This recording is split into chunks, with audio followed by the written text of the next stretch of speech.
An important topic I want to bring up is this. Affairs can save marriages, and affairs can save relationships. This is a very difficult topic for a lot of people, right? And something I'm a big proponent of is the belief that victim blaming is one of the most powerful things. But you have to blame yourself. That's called accountability. It's called accountability. Some people deserve to get cheated on. And if you're able to bypass that pain and look at what led to those different circumstances occurring, then you can use the pain of an affair to get you to a place where you repair your relationship. Now I'll explain what I mean by this. Now I'm a strong believer that polarity is a stronger foundation for a relationship and love. See, what people have to understand is this. There's a dominant ego, there's a submissive ego, there's masculinity, there's femininity. And most relationships are prematurely integrated, where you don't establish your dynamic before you get into the relationship. You don't establish your dynamic before you go towards the direction of polarity. So oftentimes when people find themselves in that situation, they don't understand what it is that their partner truly desires from them, what they truly want out of the situation, nor what they're offering. So I'll give some examples.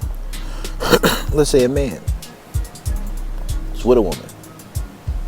She expresses that her sexual needs aren't met because she needs more dominance. Right? Now, if a woman cheats and a man has been complacent, a man has not met her sexual needs, he hasn't made that a priority, he hasn't seen the full depths of her sexuality, right?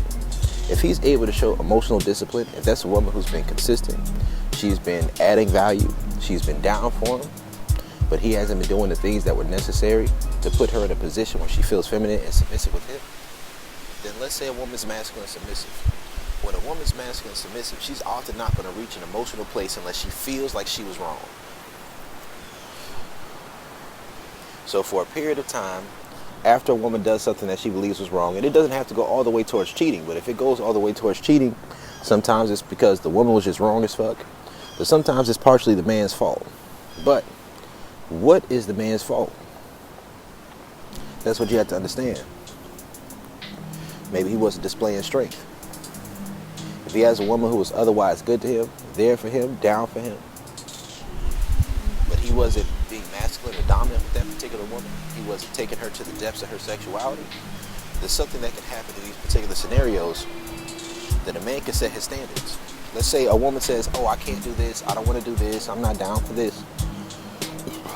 When that woman encounters a man who she's down to do all the things that she told another man she wasn't willing to do, yes, that's betrayal. It is. But if her mindset when she gets caught is, I will do whatever I have to do to make it up to him, right? Now she's in a feminine, submissive stance. And if that man has the emotional discipline, if that woman then becomes receptive to his guidance, to his leadership, to his dominance, to his masculinity, where he shows some stoicism, he's unresponsive, and that woman seeks to try and fix the situation, not from a stance of saying, why aren't you talking to me, yada, yada, yada, but say, what do I have to do to fix it? What do I have to do? Seeking his guidance, seeking his instructions. If he has a plan, he says, listen, these are the things I want sexually. If we're not doing that, this is not going to work. If she does those things and enjoys those things, and then they become a regular part of the relationship in a way where she enjoys it, she takes pleasure out of it, then that masculinity, when she fucks up, puts her in a position where she's submissive. But you have to be able to transition that into that being a regular part of the relationship where she desires it. So you have to take advantage of that moment.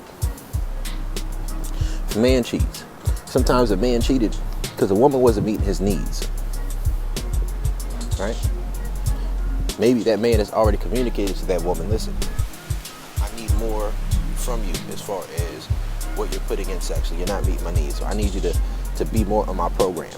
And another woman comes along and she's feminine submissive with that man. Something to understand is pre-selection. Sometimes a woman grows complacent because she doesn't feel that another woman desires her man. And when she realizes that another woman desires her man, that jealousy could put her in a position where she sees him as stronger, sees him as a man who has more options, sees him as a man who is sexually desirable, and is in competition with the idea of women who want to steal him from her.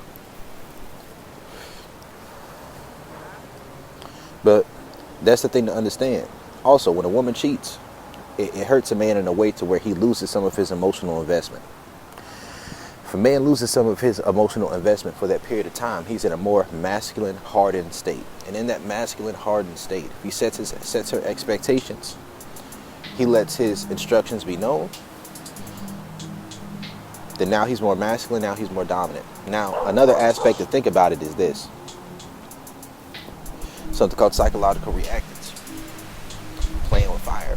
If you play with fire and get burned, then the instructions that you were given ahead of time about not playing with fire is going to be something that takes you to a place to where you realize that the instructions, the guidance, the rules, the boundaries, the expectations that were set that you didn't see as valid expectations are going to be things that take you to a place where you're like, you know what, maybe this structure, this guidance, this instruction, these were things that were actually beneficial, but I didn't appreciate it.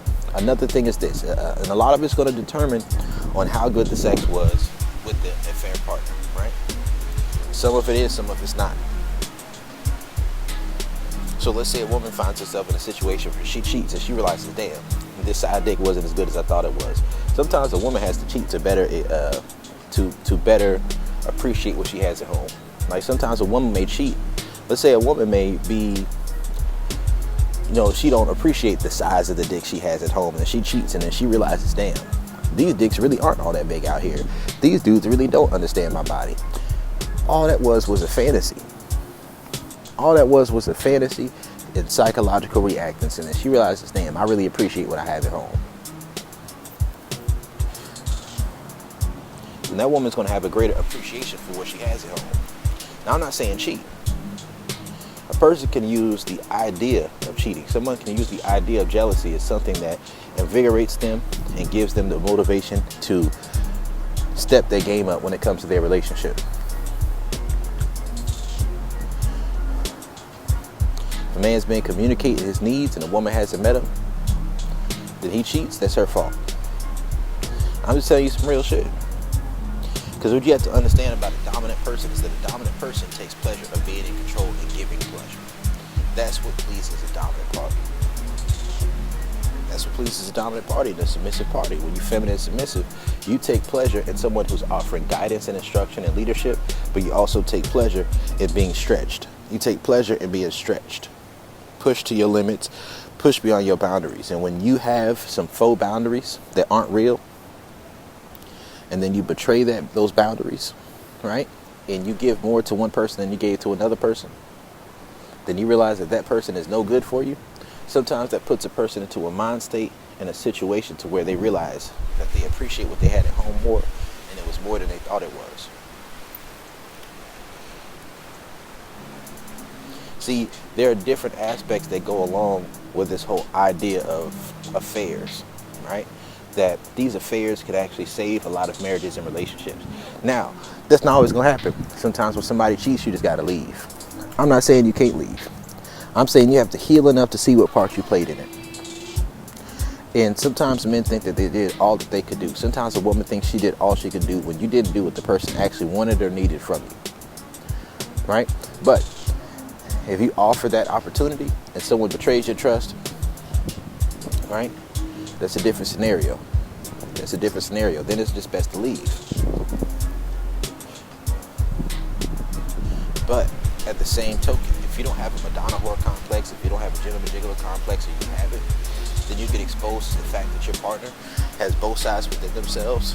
Then from that place, you establish that dynamic. From that place, when you establish that dynamic, then you get to the place where you can eventually integrate. But you're going to have to heal. Blame yourself for the part that you played in it. Take responsibility, take personal accountability. And then from that place, you reach a place of polarity.